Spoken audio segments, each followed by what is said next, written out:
Das Spannendste wäre doch, mit ein paar Schülern aus Deutschland nach China zu fliegen und zu schauen, was passiert, wenn man ein paar Chinesen und ein paar Deutsche zusammen Kurzfilme drehen lässt. Was kommt dabei raus?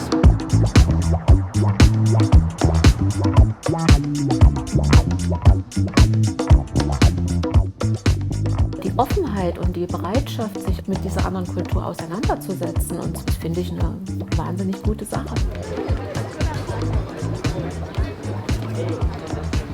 应该学到的，我觉得最重要的应该是学到的就是他们之间的这种沟通、合作，一起去完成一项工作。同时呢，可能在过程中还要需要他自己把占有能力的提高是非常重要的。同时呢，比如说他们包括这个拍摄的一些技巧，包括剪辑、编辑、撰稿等等这样的一些知识，也是能够对团队协作是非常重要的。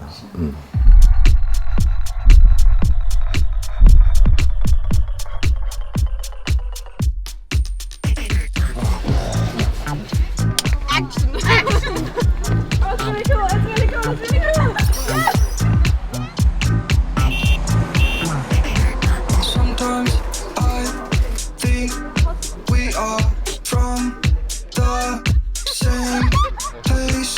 No, I don't. What just happened?